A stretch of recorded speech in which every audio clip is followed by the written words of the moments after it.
VIGILANT Broadcasting, the station of opportunity, presents The Chronicles of Doing Too Much with your host, Angel Riley.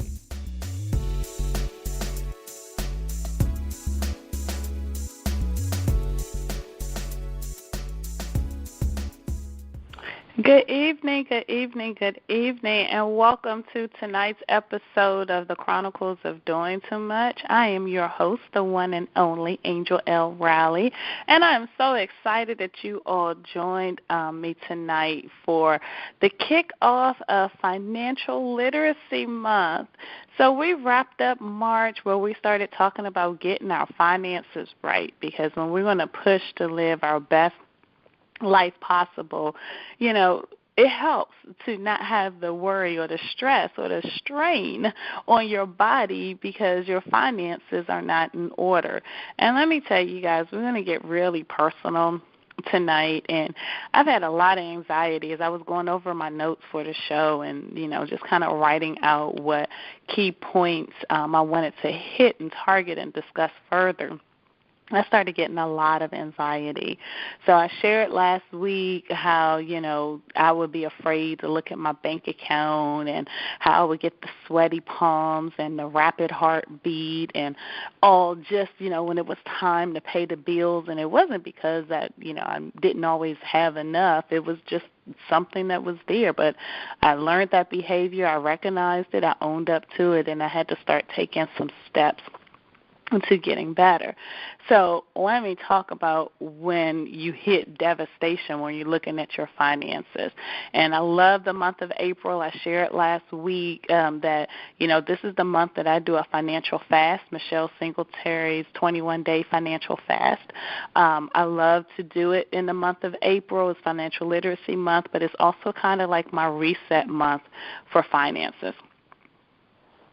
And the reason that I can put and say that it's my financial reset month, because way back in 2007, and it's so funny because I remember it just like it was yesterday, but in reality it's 12 years later. But back in 2007, I went through a end of a 10-year-plus relationship and just had a lot going on from doing, not really smart financial moves, taking on a lot of debt of my own that, to sustain what we both wanted. And, the guy that I was in a relationship, and I'll never speak ill of him, and unfortunately he has left us. He's with the Lord now. But it was just a thing of just a lot of responsibility. And at the time, I was making about $75,000 in annual salary, which is a lot of money. That's not a little bit of money in the United States, and especially when you're single and you're in your 20s. I wasn't even 30 years old at that time. I was still in my 20s, and, and it was just living the best life possible. But at the end of all of that relationship, I was in total financial devastation. I had more bill collectors calling me than financial resources to put out, and at the end of the day, I had to go to the court system to do a bankruptcy. And it feels like it was just yesterday, when in reality it was 12 years ago. There's no evidence that it even happened on my credit report, none of that, because, it doesn't last that long. And in the United States, that was right after the 2005, which was 2 years prior, they had changed the bankruptcy law. So I made too much money because I don't have children. I made too much money to do a Chapter 7, which was which you can just get rid of all of your debt and start over. I was forced to by law. It was a regulation that I had to do a Chapter 13, which someone that I met throughout that process named it debtor's prison. And truly, indeed, it was debtor's prison. So let me tell you guys, and that's why financial literacy and being responsible financially and understanding and knowing what your financial situation can be and the stress of finances on you living your best life, not living your best life, if I can stand corrected, that's why it's so important to me. So while I'm not a well-studied, highly trained, degreed financial guru, I am from the school of hard knocks. I'm from the school of experience.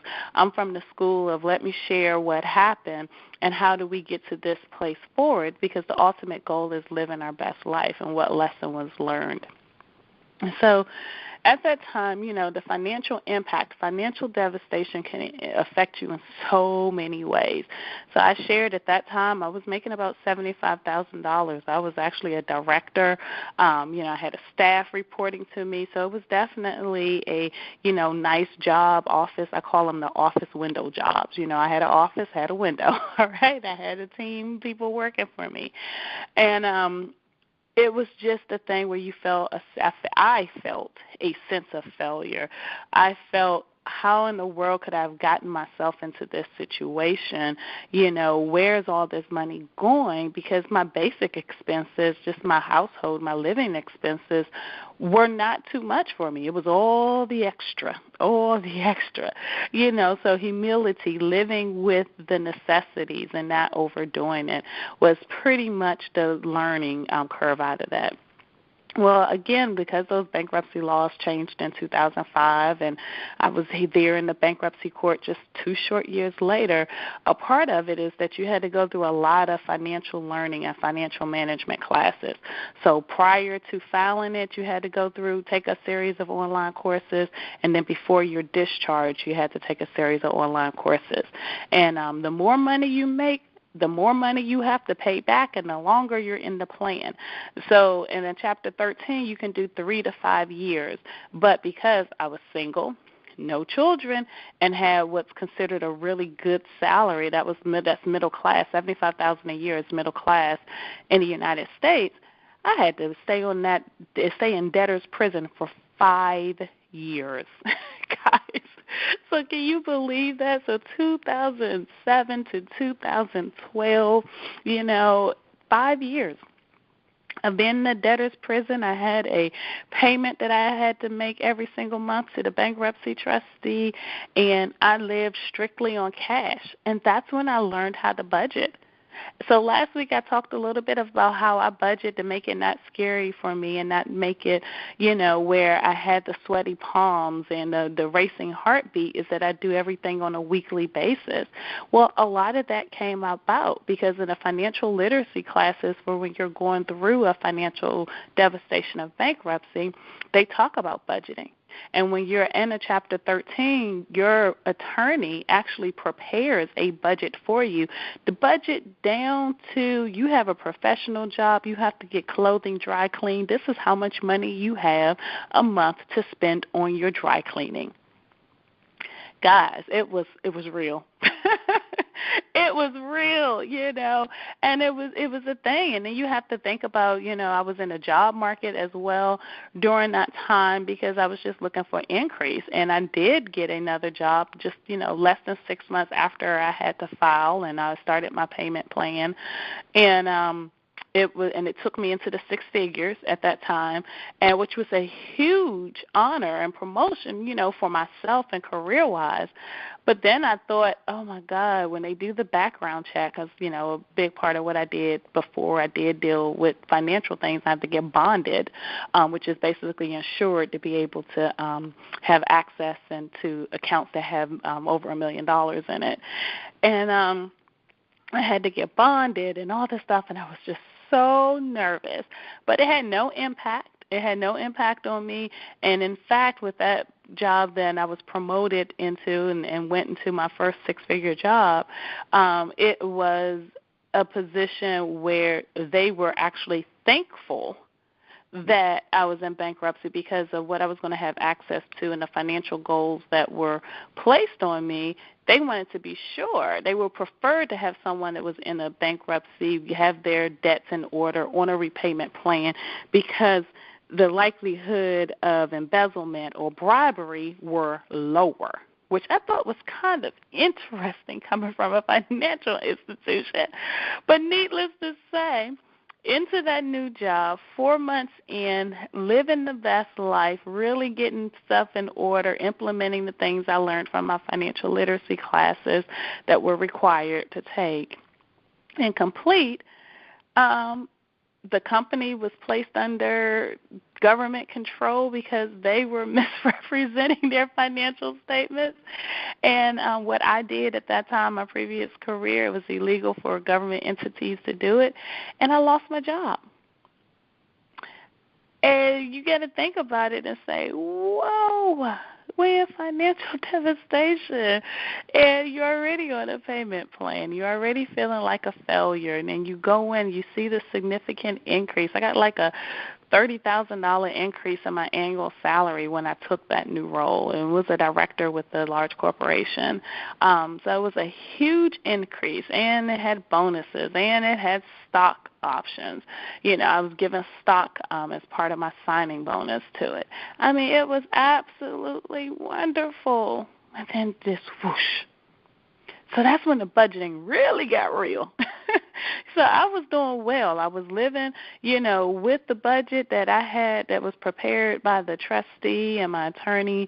And because I got that job and got the promotion, I had more than enough coming in. So comfort is an understatement. Like, I was living the life. I was living large, you know, because I just had all of this overflow. And then 4 months into the groove, poosh, just gone. And honestly, and that was 2008. At that point, that was exactly when I knew it was time to hunker down and face my fears and get those finances in order. And at that time was when I learned and decided that doing a weekly budget was the best thing for me. So I share that. I had anxiety about sharing that because this is a very public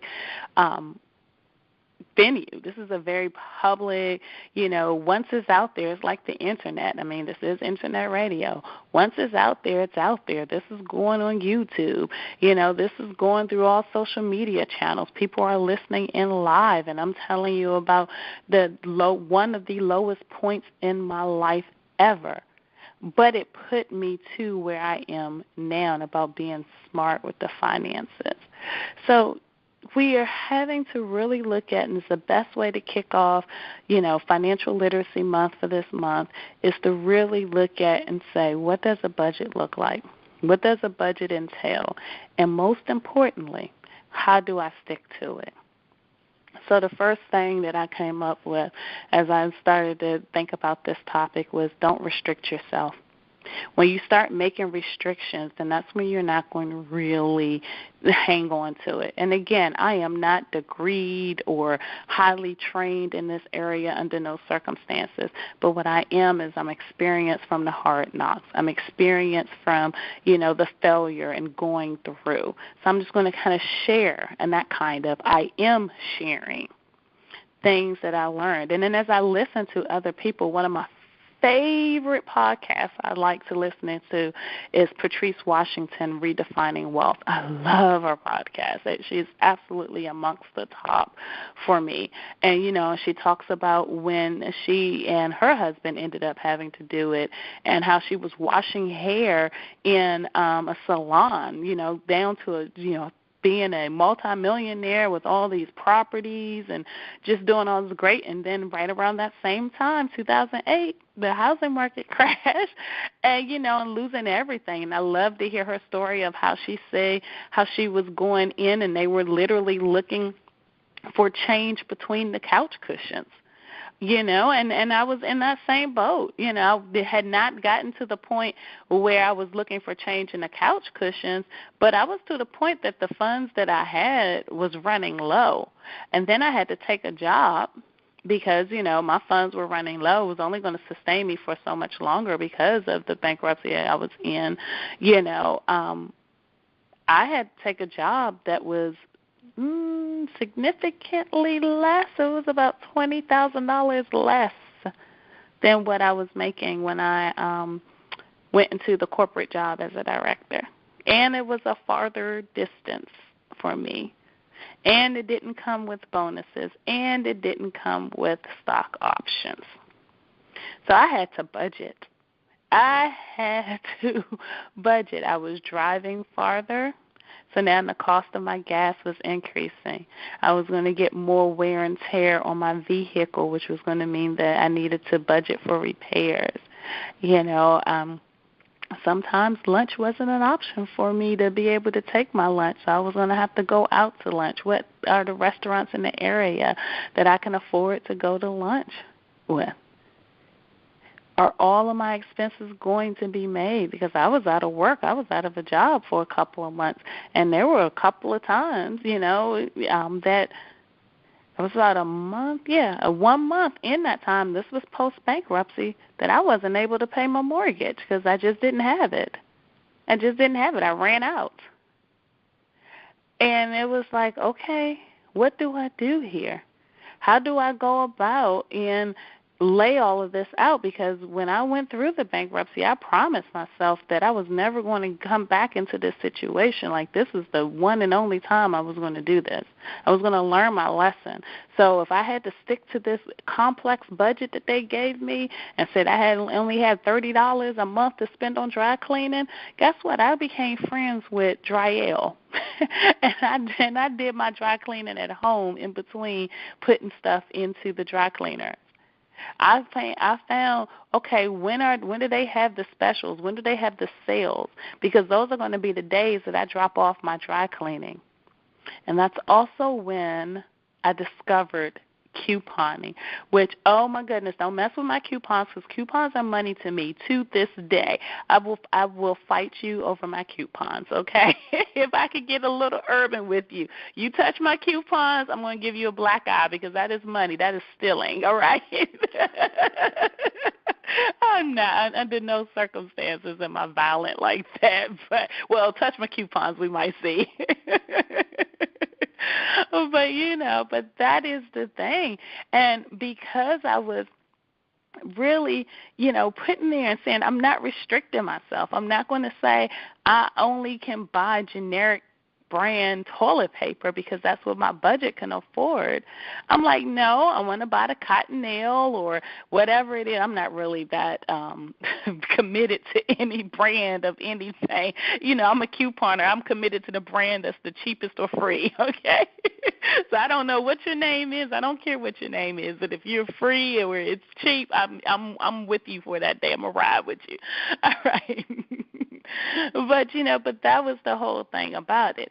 So if you feel restricted and you're like, okay, I only have this, or I only have that, for a lot of us, that doesn't work for us. It doesn't work well. So what we have to look at and say, all right, this is a budget. I'm not going to be restrictive. I may only have $30 to spend in a month on dry cleaning, but I'm going to go ahead and I'm going to divide that $30 into 3. And that's just for ease of math for me, guys, because I'm not going to divide that into 4 because I'll be like, oh, I'm going to mess that up.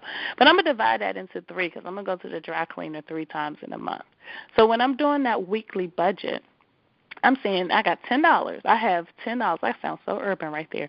I have $10 to spend on my weekly dry cleaning. So that let me know how much I was going to put in the dry cleaner and how much was going to go into the Dryell bag and go into my dryer at home. How quickly am I going to come home and take off some of those clothes and so forth. So I didn't feel restricted. What I did, I felt smart. I had a plan. I had a strategy. I had a goal, which goes into the second thing when getting your finances right. You have to have a goal. So my goal was I never want to find myself in this situation again. I never want to be restricted like this again. I never want to say, oh, my gosh, am I not going to see increase in my 9 to 5 because I have this total financial devastation. Still within the midst of that 5 years, I got another job, a job that required an extensive background check, for the type of company it is. That another job is the job I work at now. And it was just, I was afraid, and it took a while, for them to make an offer to me. They made an offer, and then I was still going through investigation while I was on staff. And let me tell you, there's nothing more fearful than to be in the job, doing your thing, and not knowing if your financial picture was going to knock you out of that job and the next day you not have it. I'm telling you, that's not living your best life. That's living in fear. So I had that goal that God, and I prayed to God. I mean, maybe this is not how you pray, but this is how I prayed at that time. I was like, God, if you make sure that this works out and this pans out perfectly for me, God, like, I got you. I was doing all types of bargains and everything else, and I know God was like, girl, if you don't sit your tail down, I got you. You don't got me. I got you. So have a goal. So the first thing is don't restrict yourself. Second thing is have a goal. So your goal could be something as simple and broad like me. I'm never going to be in this situation again. That was my goal. And it still remains my goal today. With the choices I make, while I'm sitting here and joking with you about how I'll give you a black eye off of my coupons, but those coupons will, that's keeping me from never having to relive 2007 again. And that is being completely straight talk. Sometimes people tease me because I like to be fancy and I like things a little bit of luxury. I sure do, but I'm not paying those full prices. I love the designer purses, but I also love a store called TJ Maxx. So I'm designered down with my purses. I carry the real thing. But let me tell you, TJ Maxx is a blessing. It is a blessing. I like consignment. I will shop on consignment in a minute. I love a sale, and I work in a job where I have to dress a certain way, just look nice every day and whatever. I love a bargain. Let me tell you, I know it's very seldom I do anything that I don't have a coupon for or it's not on sale. And my colleagues will tell you, because I will pull out a coupon at lunchtime. We can be out having lunch, and it's a place that I have a coupon for the restaurant. I would gladly pull that coupon out in a minute and save us all some money, But that was something that I committed to because that was my goal, to never find myself in that situation. So I'm not restricting myself. I'm not going to deny the things that I want. But because I had a goal, and I said I'm not going to find myself here, I still want to get those things, but I'm going to find a way to get them so I don't have to do a repeat of one of the worst times in my life. And then so once you have that goal, you have to have the plan to stick to it. Have that plan, have that strategy. Be creative. Think outside of the box sometimes. And sometimes it is you just got to deny yourself. So I talk a lot about the financial fast. The financial fast is huge for me. Because it's like I'm not spending any money. I'm committed to this because the money that I save this month from my financial fast is going to pay for some things that I want, for next month. If I don't save the money during the fast this month, or I don't save the money with just doing other smart financial strategies, I'm not able to do the things that I want next month. And what I want is a luxury. I'm in my home, and I want a new patio set for the deck. I really don't need it because what I have is perfectly okay, but I'm going to put that down in the yard. So I need something different for the deck. But if I don't do the money this month during my fast and other strategies, or I don't find it on sale and I can't use one of my coupons that I have on top of that sale, I'm not going to get it. So and that's all part of my plan. That's part of my strategy, and you have to write it down. We talked about that a lot, about writing it down, making it plain and clear, because when it's written, it's real. When it's written, it's real. A budget is a written document that makes it real, that makes you face that financial responsibility and obligation that you have, that keeps you, focused and steady. And it's hard. Sometimes it's hard. It's like, oh, gosh, I really, really want that. And some days you splurge, and guess what? That's okay. Just don't do it a lot. My splurge is normally sitting at a bar having a nice martini, when I can come home and make a martini just as good sometimes. But that's my splurge, or going out to lunch, or I just have to get away from it all. That's a splurge for me. And every now and then I might splurge on something bigger. But everything I buy, I just bought some furniture for my office. When I finish this podcast, I'm going to go and arrange the furniture in my office. That was a splurge. But I also have a direct sales business that I sell products. I'm also going to go out and I'm going to sell that product to pay for that furniture I just bought. So everything that you do, it's about having that plan. So don't restrict yourself with the budget, but you do want to write something out. I love looking at it weekly because, right now all of my bills are organized based on their due date. And then what I do is on Sundays for that week, I take all of those bills out, and then I pay for everything that's due from that Sunday to the next Sunday, because you don't want anything to be past due. And I just do it every week, week by week by week. So I'm not overwhelming myself. It's technically written to me because I'm reconciling my checking account, so I'm putting everything in my check register. That's a written budget to me. But I also make sure I don't have a lot of added bills. I don't have a lot of just today I got my life insurance statement, because this is also the month that my life insurance premium normally changes. And I'm trying to figure out why my life insurance is costing me so much money now. But, it's not going anywhere. That's a necessity. But, I open it all up and I put it in within, and even though it's on an auto draft, I still have it as a part of the week that it auto drafts out of my checking account. I still have it there. So don't overwhelm yourself. Don't restrict yourself. Make a plan and set a goal. And if the goal can be something as simple as I want to save X amount of money a month, go for it. The goal can be I never want to see myself in financial devastation again. That's my goal. I mean, this is me being really transparent and open. That is my goal, is to never experience 2007 again. And it is just a thing where it's easy.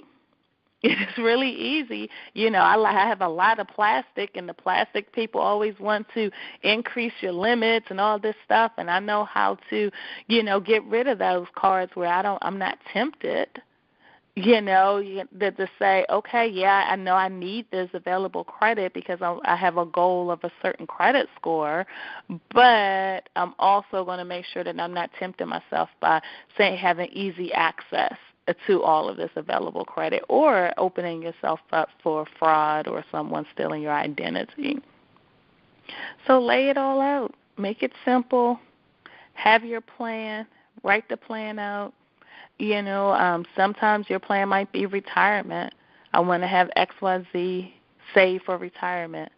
Or your plan may even be I want to retire at a certain age.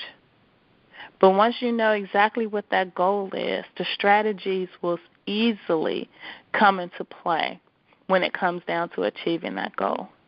If you're an entrepreneur that reach that financial goal, it may entail doing more business. Sometimes, there's a quote by Oprah Winfrey, and I just used it on my social media last week.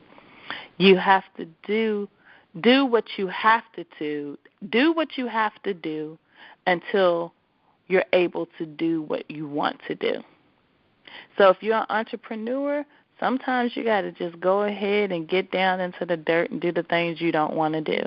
Whether that is not having staff to help you with some of the tasks that may be time-consuming and not as interesting, or if it's increasing your clientele. If it's a 9-to-5, it may be, if you can't get overtime, getting a side hustle. So that's our time tonight. It was really personable and personal. So I appreciate you guys giving me that opportunity. On Wednesday, we'll continue to talk about different things with getting our finances in order as we prep for Financial Literacy Month. I'm going to talk to you guys a little bit more about the financial fast and what that'll do to help you live your best life. So until next time, you guys have a wonderful, wonderful night, and get ready to get your finances tight with me this month. Good night.